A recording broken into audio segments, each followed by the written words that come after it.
on the air. What you want? So look, Connecticut is hiring Kiki. Just fill out an application. Don't do that.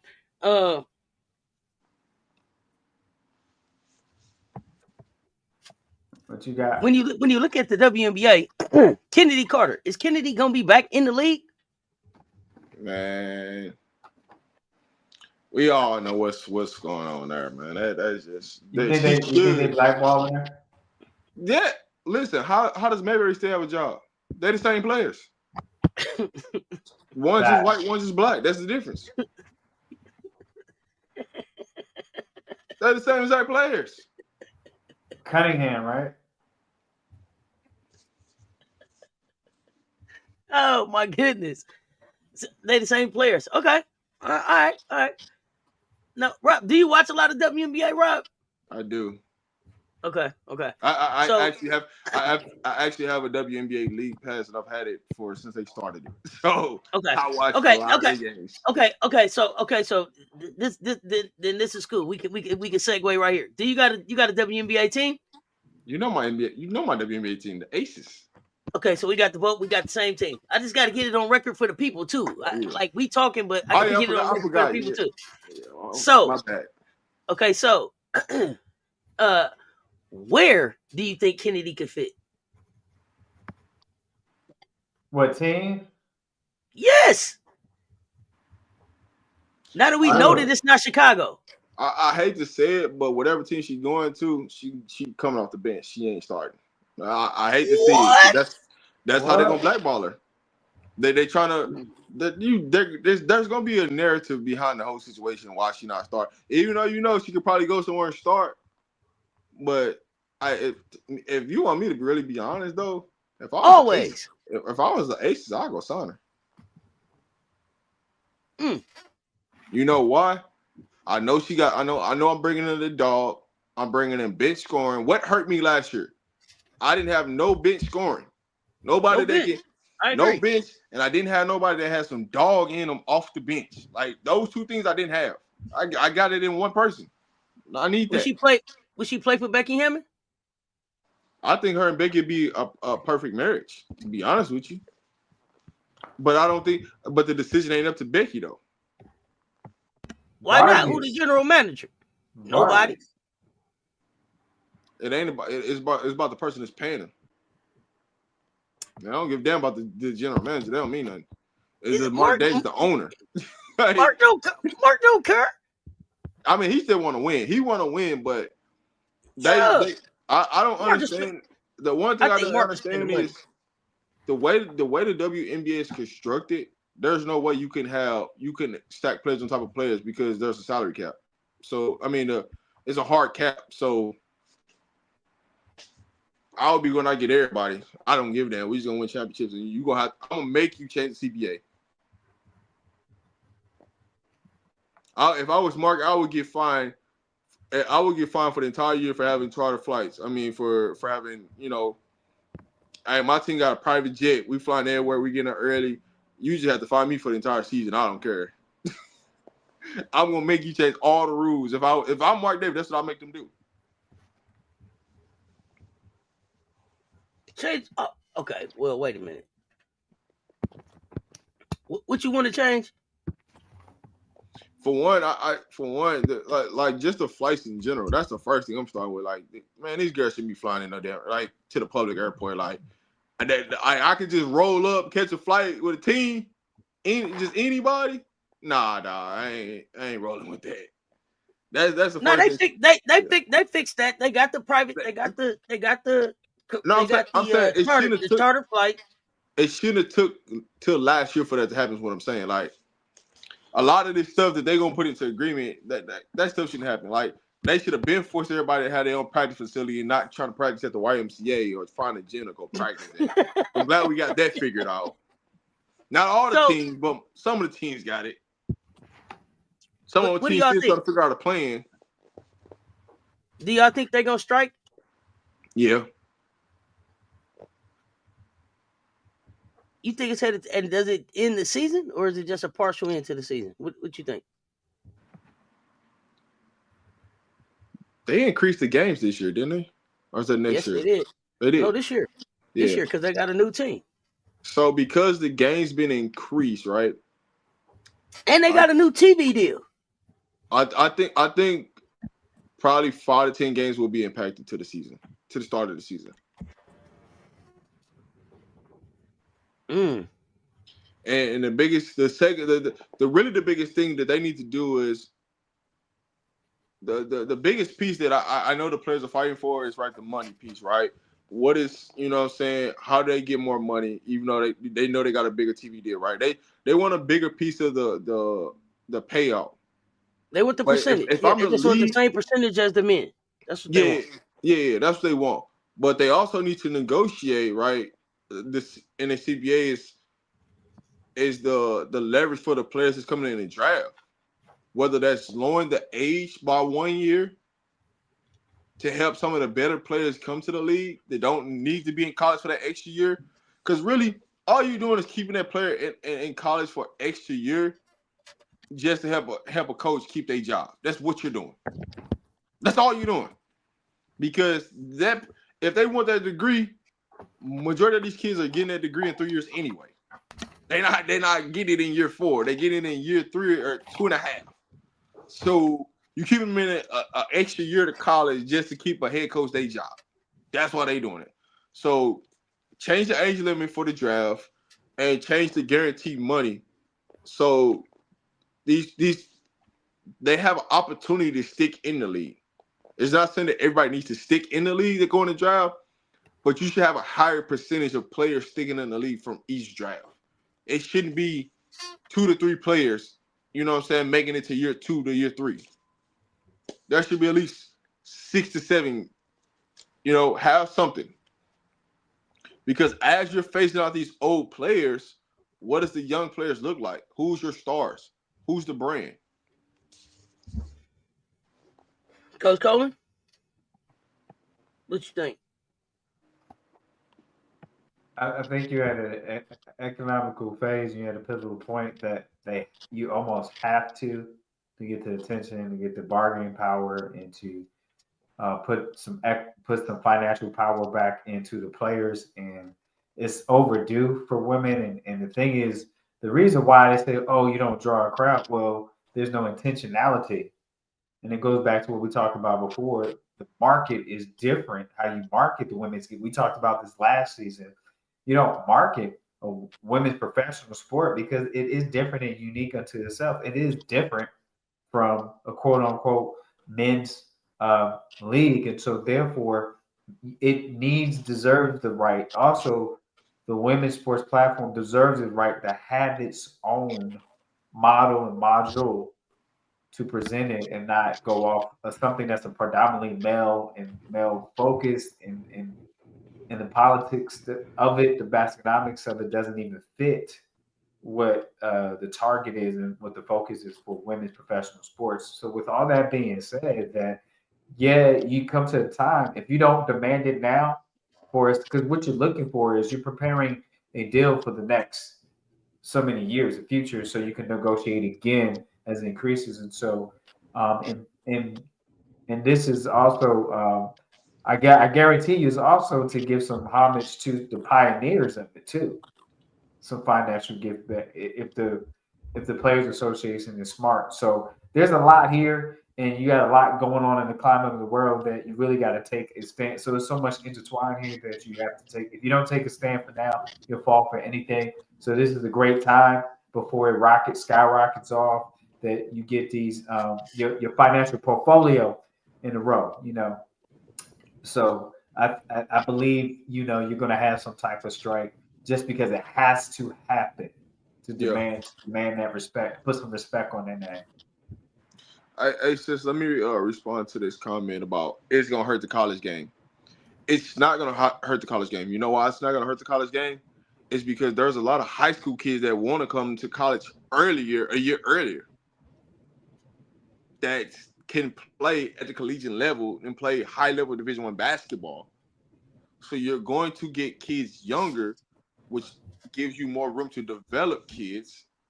The product is going to be more fresher in the WNBA to keep the expansion of the league growing and keep the expansion of the viewer eyes watching. So nobody loses in a situation if you take it down a year. That means all you're doing is you're going to get kids to reclassify up to come to college earlier. That's what you're going to do. That's why on the women's side, the kids don't come early like they do on the men's side, because there's no gain for you coming into college earlier when some of these kids are able to.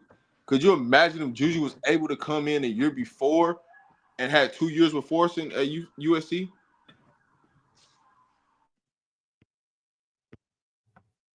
Yep.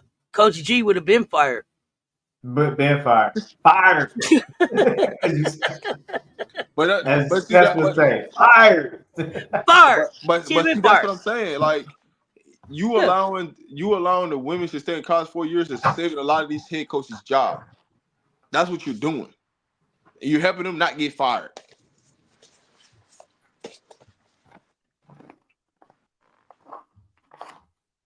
My thing is, here's the thing. Here's the thing. Let me say this real quick. I'm sorry, Coach. I don't mean to cut you off.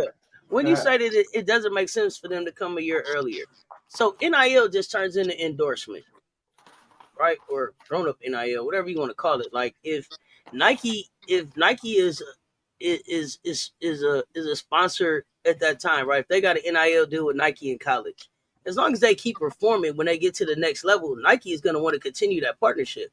So the only thing that they doing when they get to the league is this year it would be like putting that $75,000 on top of whatever it is they making already, or whatever that WNBA money on top of whatever they getting. So it's not millions and millions of dollars, but their money's going to follow them. Well, it should, for the most part. Like you said, some of those local NI deals will drop off.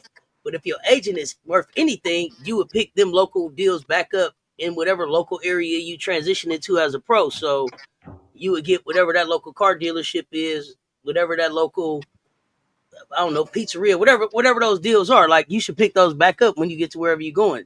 It seems to me. And then your national brands that you got deals with, they're going to keep doing business with you. You do. Well, here's the thing. This is why I understand why it's being said the way it's being said, right? Why that person in the chat saying it, right?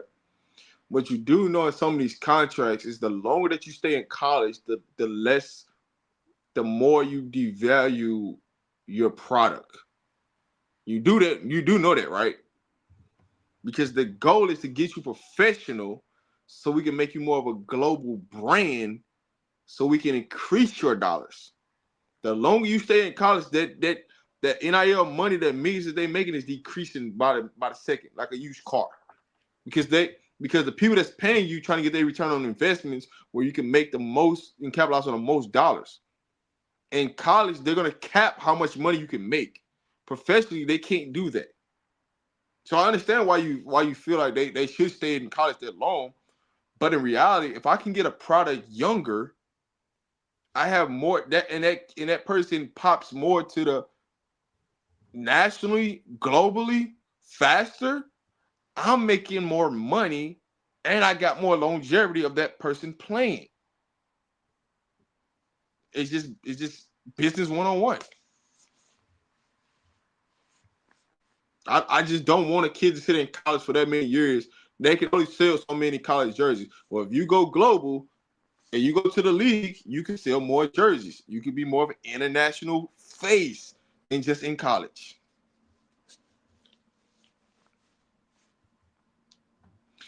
In response to that, you saying, I think High Vibration is saying, but there's more people that's watching college women's basketball than the WNBA.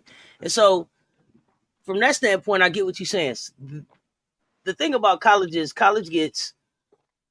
women's college hoops gets probably a new 100,000 fans that come into it every year just because there's new kids coming into the schools, right? So you get just a new set of fans to these schools every year, right? And then you're loyal to that school, so you keep watching. If you're a basketball fan, you keep watching those games.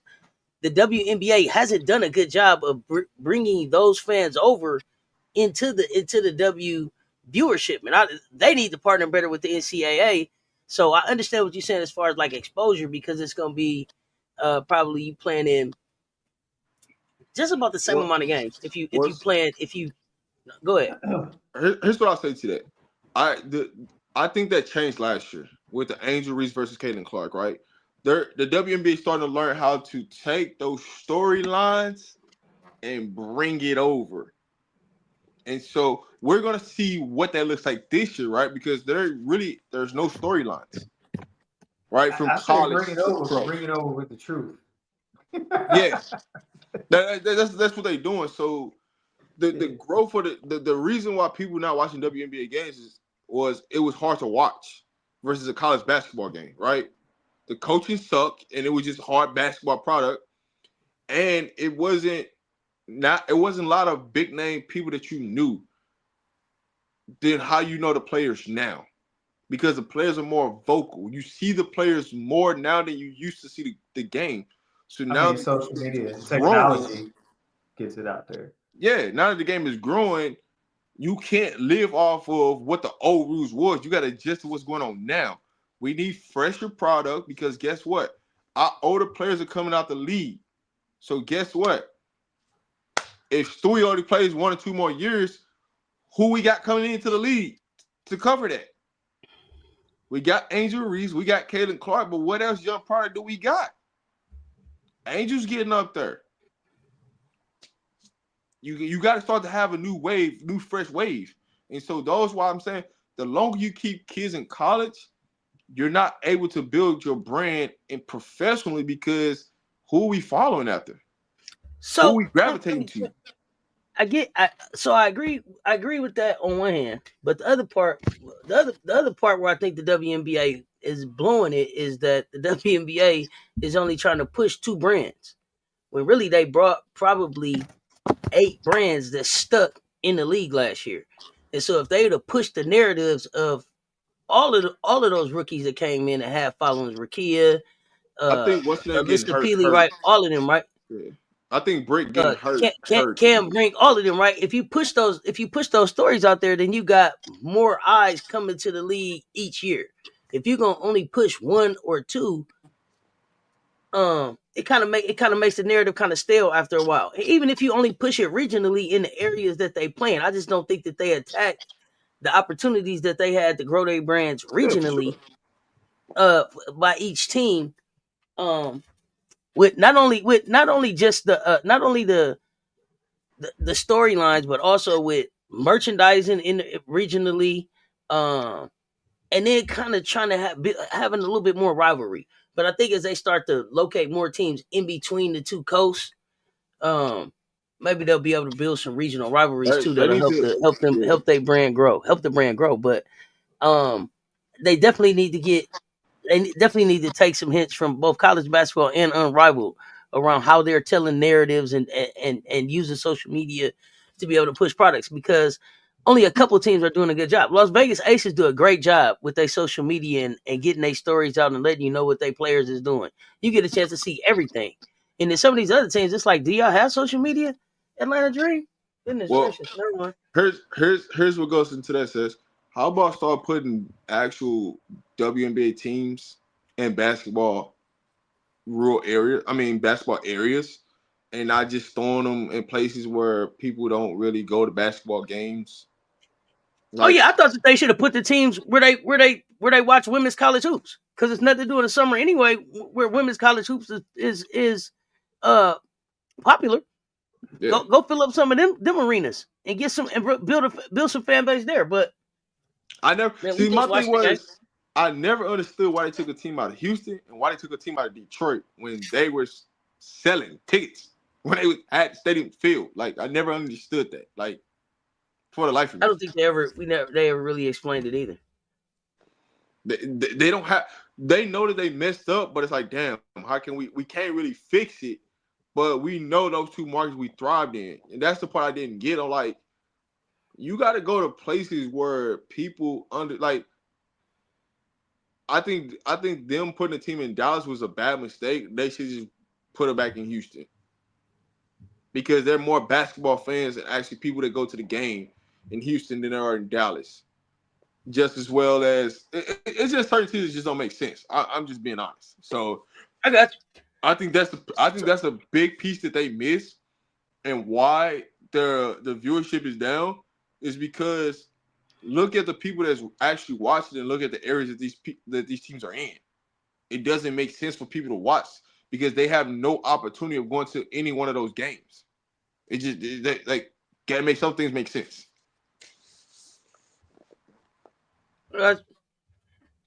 Coach, how would you change the viewership? How would you improve viewership?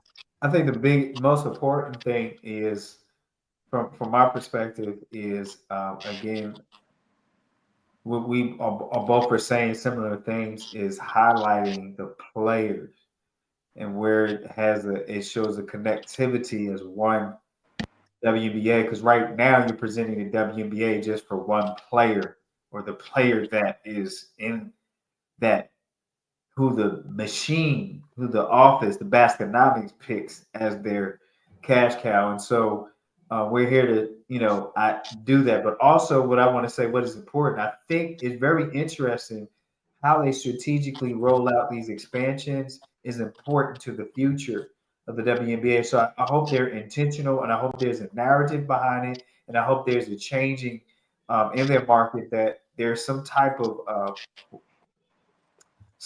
shift in the marketing with this expansion, that to be successful, to have sustainability, you have to keep doing something consistent. And of course, your footprint in social media and being effective in social media, that's the way to reach it. So using the technology, but also using the talent that you believe and that you have brought to and signed a contract with, doing a better job. I think we have brought that up from last season to here we are now, is how do you have all this talent and you don't share that with the viewers? So I think if you share the people, who they are as people and what they do, there is a connection. There is there's what they call, you to sell something. There's a psychological sale, right? Connection. So what is the connection in the region? And so I think the biggest thing is just getting buy-in per team's location. So what is the strategy per each demographic to build, and what is the number we got to hit per area for it to be seen as growing in the right direction as far as attendance and viewership? So I think you can't just go. I think you got to do it in pieces of puzzles and work on it demographically, and each team has to have a strategy, and then that puzzle comes together as you individually work on those goals. So I think you got to be really fine tooth and comb when it comes to that, and meticulous, but it has to be per franchise. And then it brings the whole picture together, instead of trying to cookie cut it. So that would be my approach and suggestion to the professionals that say they got to figure it out. And so I got four places. I think if the WNBA was to expand to these 4 places, it'd be a good footprint for them. The first, number 1 on the list, Philadelphia. I don't even understand how Philly don't even have a women's basketball team. That just blows my mind. How much they love sports in that area, but they don't have a women's basketball team. The second place is Detroit. My third place on my list would be Kentucky/Tennessee, somewhere in one of those 2 states. And then my last place would be Houston. Like, those are the 4 places that, like, if the WNBA expands to those 4 cities, they could elevate to another level. For sure. I think where they messed up is where they tried to play it in those locations were facilities that they couldn't sell out with the product that they were putting on the floor. And so they were never, ever going to get to the black, because they was always going to be in the red, trying to have 8,000 people in facilities to seat 27,000. Like, there was no reason for you to be playing in the same facility as the Houston Rockets. You just selling out. You wasn't selling out that facility, buddy. Let's just call it what it is. The WNBA was. Okay. I'm just gonna be quick. The WNBA was trying to be cheap and didn't want to build an arena. That's all it was. Go ahead. Because women's sport, and I say this respectfully, and it deserves to be looked at as a different type of platform. To get something you never had, you got to do something you never done. And so, why? Here's the thing: it doesn't make sense to put a woman's profession focused sport in a place where it's already saturated with other professions. And Philly, I agree with Philly. Because Dawn there and there's things, and Philadelphia is for most part, is very supportive of all their professional teams all the way down. So that makes sense.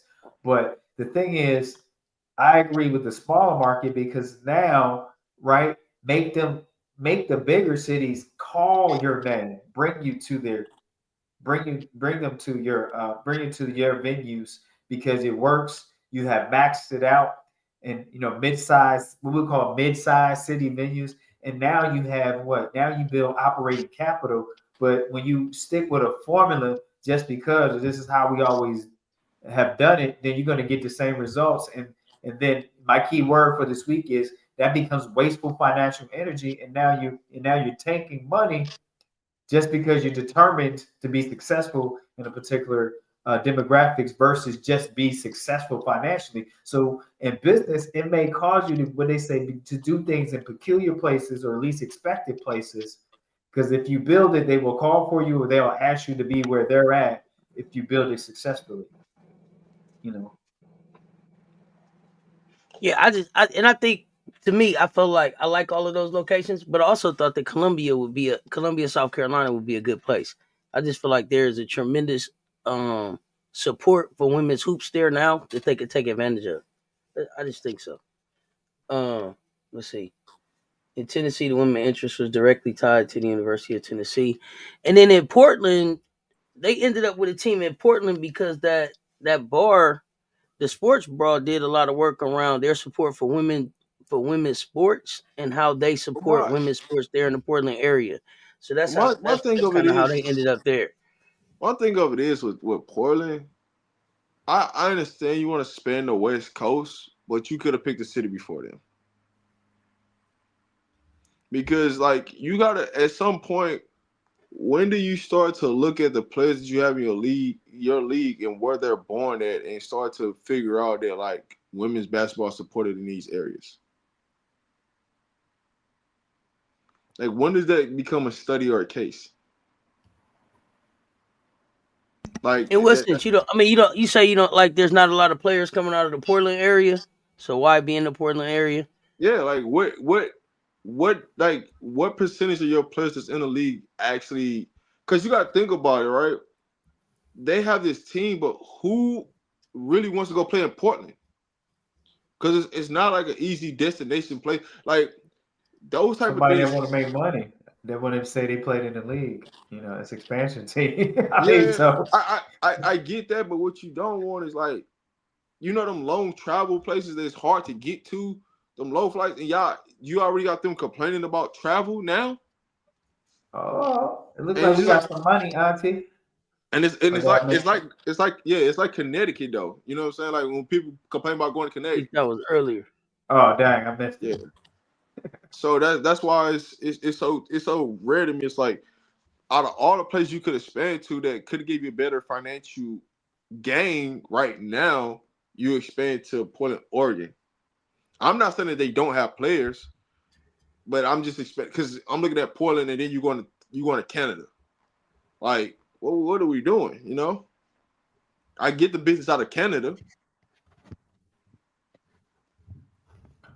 I mean, it's the new wave, is the hot thing, and everyone want to be able to say that they supported the new hot upcoming thing. And so we'll see if it works for Portland, if they have the plan in place. I mean, I know they have very successful, was it major soccer MSL teams in Portland, right? So if I think they can feel soccer can work, then why not women's basketball? Do you think it could be a situation where like you got four teams kind of like over in the West Coast area where you may see those teams playing each other a little bit more than the teams across country. So you building a little bit more of like I was talking about the regional rivalries. So maybe instead of Las Vegas playing, what they got, Chicago and Indiana playing like 5 times this year. Maybe Las Vegas and the Sparks will play 5 times this year versus having to go all the way across the country one more time to play like a New York Liberty or something like that, where some of these teams now would start meeting up in the playoffs. Then You hit around here. Sorry, I didn't mean to cut you off. no, that's what I was saying. I was just asking, do you think it could be something like that where they trying to build up some regions and conferences, more conferences, like an East and a Western conference where you kind of play within your conference, and then we see who comes out instead of having like top 8 go to the playoffs now, right? Like That's clearly what they're doing. I mean, it's pretty obvious, right? Because you say you're going to Canada, right? So now you got Canada, Connecticut, New York, right? And that's the whole reason why I came up with the Philly, because I'm like, well, you got 4 teams in that region, right? So now you got regions of teams, right? Now when you look at Atlanta, what's down there and by Atlanta? Ain't nothing. There ain't really no teams around them. Dallas is really by themselves. You know, then you got Chicago, Minnesota, then you got Vegas, San Francisco, Phoenix, and now Portland. So you have those 4 teams. So I mean, you just got to make business sense, but yeah, I mean, that's what the ultimate goal is, what they're looking to do. so we'll see how. I mean, we just see how it plays out. I mean, it's gonna be an interesting WNBA season. It's gonna be a lot to talk about. But we got these Final Four games coming up tomorrow. Coach Coleman, you wasn't up here when we was talking about them. What you feeling about these games tomorrow? Who you got and why? Man, we got South Carolina and Texas. But let's talk about UCLA and UConn. I expect a very close game. I expect some 60-something years, and I say that jokingly, but it's probably daggone near 60 years for Gino and coaching experience. So I expect some of that to play a role in use in kind of keeping bets at bay and shooters out of the rhythm in UCLA. So I really wouldn't be shocked if UConn beats UCLA because just the way they stretch out the floor offensively, and they're really intentional, and they run some good screen action for Paige all the time. So he's coming off a double, triple screen. Sometimes she's running off the baseline. Sometimes it's wing to the middle, midi. So they throw different combinations of sets there, so it's not the same set every time. And so I think that's a very veteran move. He mixes it up, so it's hard to have a what you call be comfortable defensively. Like some teams you'll play against, and they gonna run these same 2 plays for for their shooter. You know what it is, but I think it's a good mixed bag strategically. It's not an easy read, and I'm giving credit to a coach that I don't even care for. But when it's a good managed team, when it's a good managed game, you got to give credit where credit's due. So, but I don't care for him. But I got to say, man, he knows how to move the chess pieces on the basketball court. I'm feeling like Baskonomics wants to see UCLA and South Carolina. I'm just gonna be asking. I'm just gonna be what? honest with you. Are you serious? You think serious. They want to see Corey Close versus Dawn Staley? I feel like they've been like low key leaning into that for some reason. Instead of Gino Dawn? Yeah, it's changing of the guards. Changing of the guards. A woman got to work. Girl power, woman power. I really feel that. I feel like it's split. I mean, here's a hot take. Wow. Okay. Yeah. So, are you picking UCLA? Are you picking UCLA? I am. I want to see South Carolina beat UCLA in the championship, just because the way Chloe Coles had this presence in his back, as if they have arrived, and if they, you know what I mean? Yeah, leather britches power, FM. So be honest, I don't want to see 2 old fogey coaches. Say that. I don't want to see burnt tomato, Vic Schaefer and pale pruned up Gino. I don't want to see that, man. What? Are you serious? I don't want to see that, man. Like, it's time to move on. It's 2025. Like, stop beating that drum. Oh, you just dropped a bomb on me, man. What? It's time to move on, man. I'm tired of beating the drum. I don't want to see that white male fragility coaching. Let the Gino females not get out the championship. Wait, Gino's a made man, coach. I'm tired of it, though, man. I'm tired. Please, man. Then we almost have it all.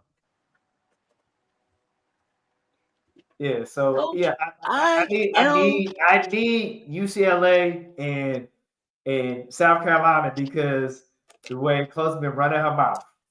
Look, now her mouth. You know what I mean? Coach, wow, you shocked me with that one, man. Wow. Listen. Yeah, I don't want to see grumpy old men in the championship. I really don't. You know, they got Sundown and Dementia kicking in, and sometimes Vic he there, he not there. I don't, Well, I got Paige Becker going for 30 and UConn winning. You got. I noticed. I got Paige going for 30. I just want to see SC revenge that 30-point loss. SC revenge the 30-point loss against UConn. That's what I'm here for. You think South Carolina get the 29-point redemption? Yeah, Against UConn. Yeah, that's what I'm here for. I don't want to see grumpy. I don't want to see assistant living in time. They should have been walking with did something different. They should have been in athletic office department. You stay too long. Let these new coaches come in. You stay too long. And that happens in high school. So high school head coaches, they stay too long. Let the younger coaches come in and establish something. Like, my goodness, please. We just tired of it. We tired. Yeah, I'm talking assistant living. I'm not talking about the Tyler Perry show either. So, here's the best bet. Just don't let Best dribble 2 times. You might have a chance. Right. So I agree with you that Paige is on a heater. She deserves it, but I just don't want to see Gino and his glasses that could look 10 years into the future. He can see 3 plays ahead. I also come to the standpoint though. I just feel like the refs are gonna find a way to get Paige into that championship game, like Caitlin that's Clark. The Basconomics of it, right? I just.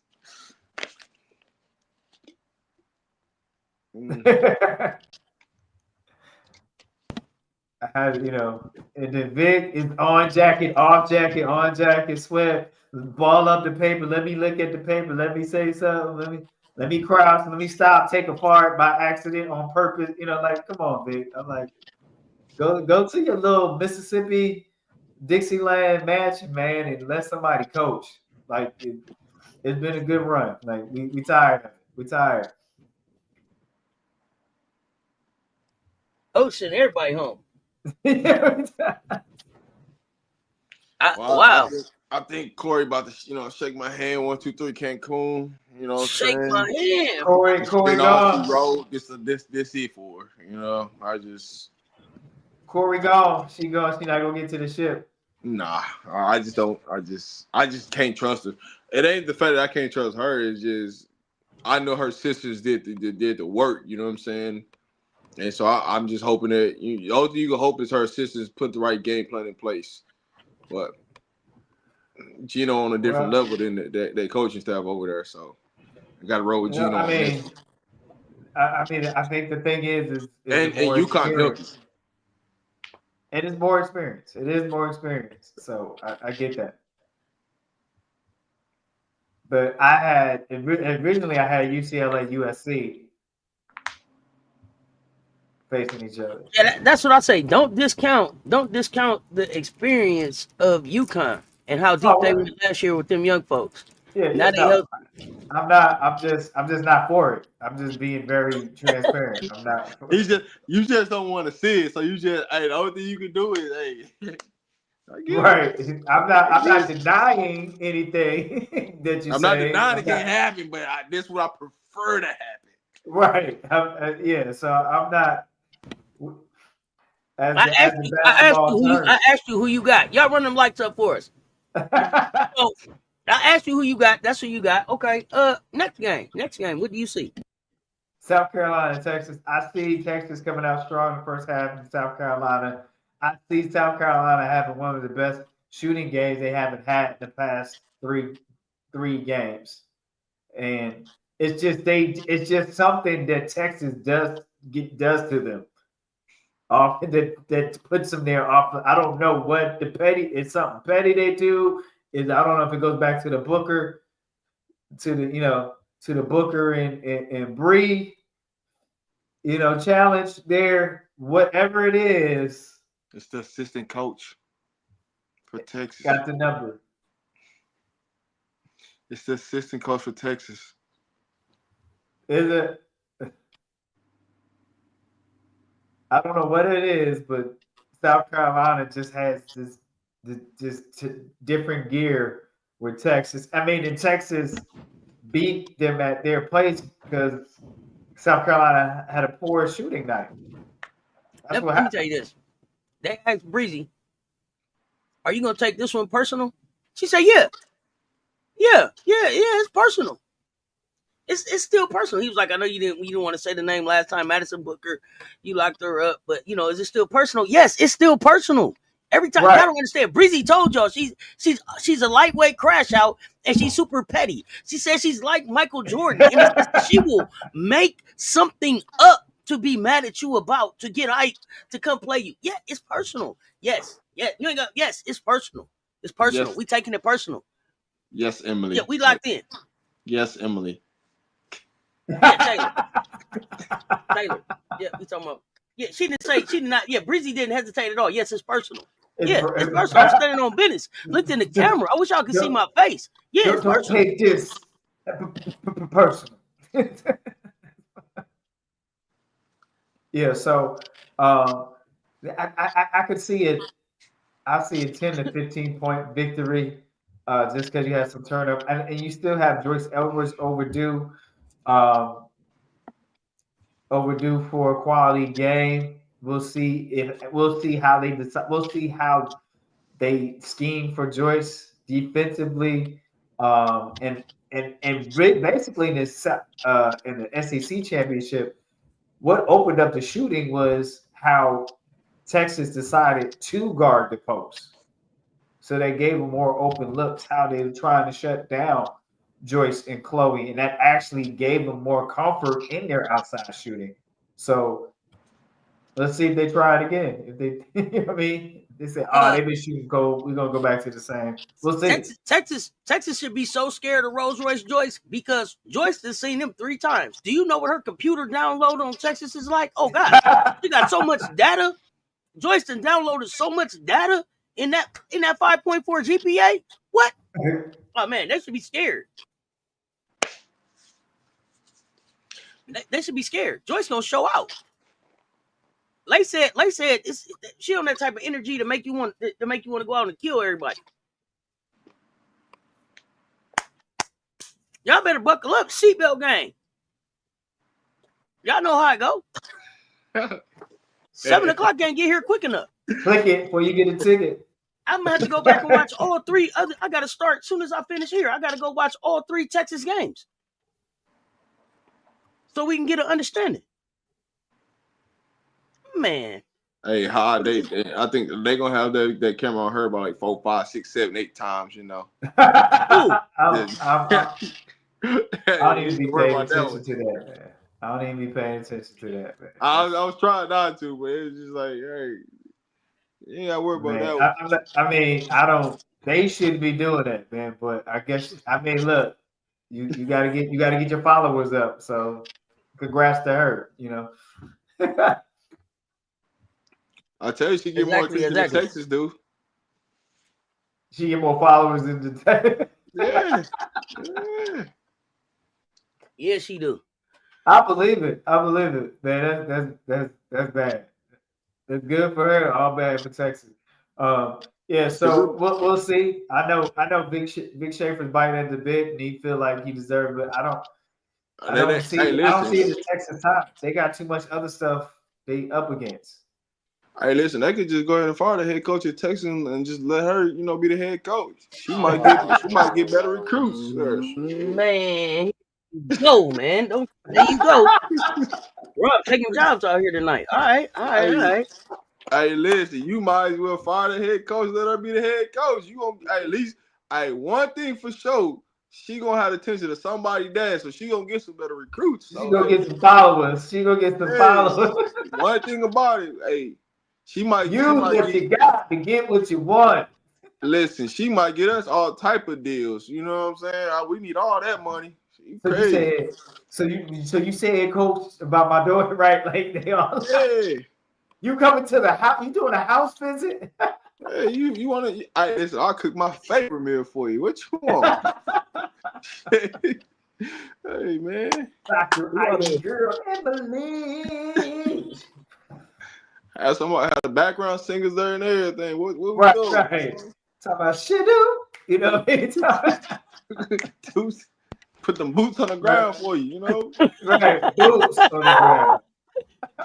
Y'all killing me right now. Hey, not Shadoop. The Shadoop took me out. Okay, listen, hold on. Yeah, just in the background with the boots on the ground. Put the boots on You the know, ground, for put the real. cowboy hat on for you, you know? Yeah. Yeah, you hit that two-step. I ain't got time for y'all. Yeah, I saw a clip of Sierra doing her boots on the ground. Make sure they got the fans smacking for you. You know what I'm saying? We might get you a Texas fan. Pow! I mean, oh my goodness. Now I got to share something with you. What you got? I have, at this point, I have 47 correct picks in 10. I'm 47 and 10 right now in my NCAA picks. On what?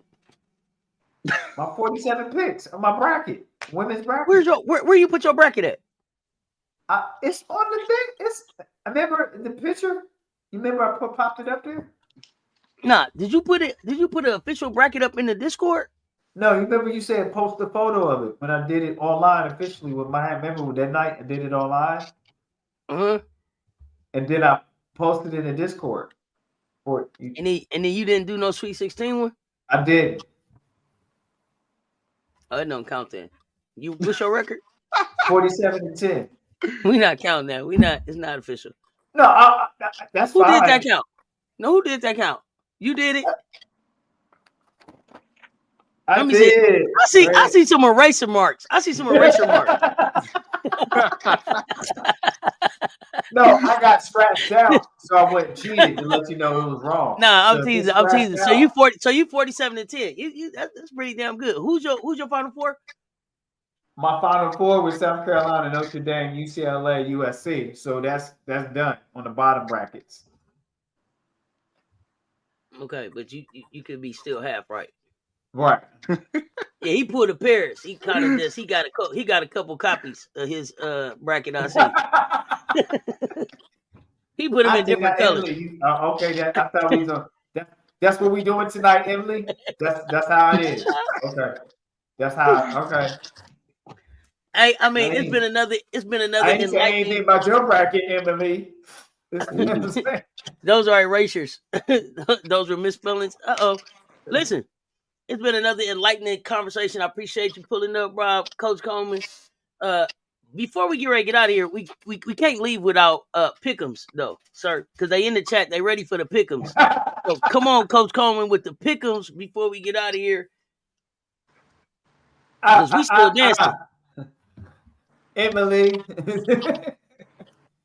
So I give them, you pick them. We got Friday night lights going down for the Final Four NCAA Women's Division I Final Four. So what the first game we're going to talk about? I give them, you pick them. Going with UCLA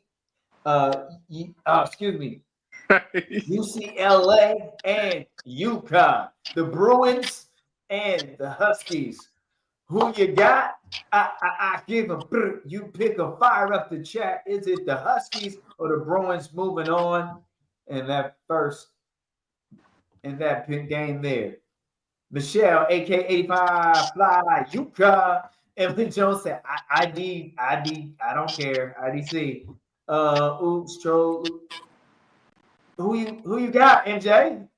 Ivy Girl, UConn, Jeremy Adams, UConn, Eric Gary, UConn, Bobby Jones, UCLA.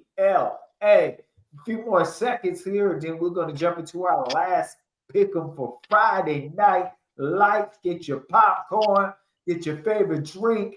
Don't get too sizzle on the sauce so you can enjoy the plays. But hey, drink responsibly.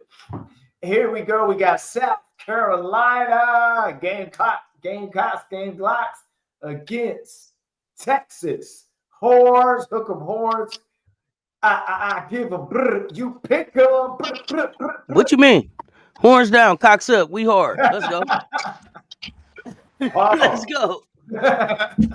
Let's go. Y'all know what it All is. right. Don't act brand new. All right, we go back to the last game because he came in late. We got MJ Lover, UConn FM gives me the Gamecock emoji. Emily Jones, set SC by 15. Dr. Ivy Girl, SC all day, always. Bobby Jones, South Carolina. Michelle, AK 85. Gamecocks, seatbelt gang, stronger, better. And the Gamecock emoji, Eric Gary, Gamecock emoji, go, Gamecock, Emily Jones, why you laughing? I find that funny. AB, South Carolina, until us. Auntie Jeremy Adams, UConn versus South Carolina. He said it's going down. That's Jeremy Adams' prediction. MJ Lover, Ghostface Picker. Shame on the picker that try to run game on a picker. I will shackle you up. See, he picks SC by 7. Few more seconds and we'll be done. And I can see if I get this sponsor plug right tonight. Here we go. Anybody else? Anybody else? Shonda Do Ray, and it's not me. Gamecocks, baby. Gamecocks, baby. Let's go. Gamecocks, baby. 1, 2, 3. We're going to give a 10-second countdown, and we're going to close the pick'em. Now coming to the stage, the Final Four. Sponsored by, you ready? You ready? The remix. Michelle, AK85, leaving to Ojane. And picks UConn, South Carolina's prediction. That's her Final Four. Give them pick'ems. Thank you, Janae. Fragrance Queen. Antoinette, let us know what the fragrance of the day and the fragrance of the night. Now coming to the stage is sponsored by Pharaoh X. You gonna come on here last minute. I see how y'all doing. UConn will UCLA FM. Wanda's is closed tomorrow. Yeah, Wanda's is closed. FM. Okay, with y'all, man. Starters.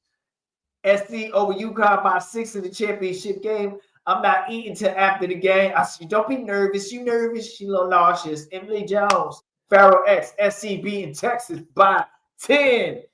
All right, Michelle's torn up into funny pieces, laughing pieces at FM. Here we go. 10-second countdown. We closing the pick'ems.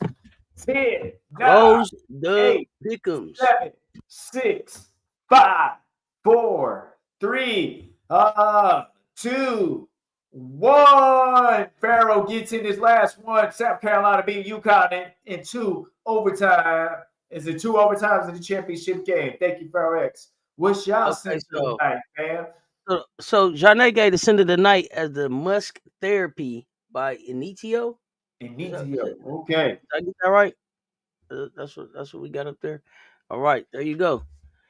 So y'all. Pickups has been sponsored by Wanda's Wings and Wanda's. No bust downs. I need a fade this weekend. It was close. I was almost. Initio. Let me see. I can't wait for you to tell me when we get in the mansion. Boots on the ground. Y'all know what it is. Rob, I appreciate you. Coach Coleman, I appreciate you. Until next time, y'all know what it is. Stay tuned. Talk soon. We out.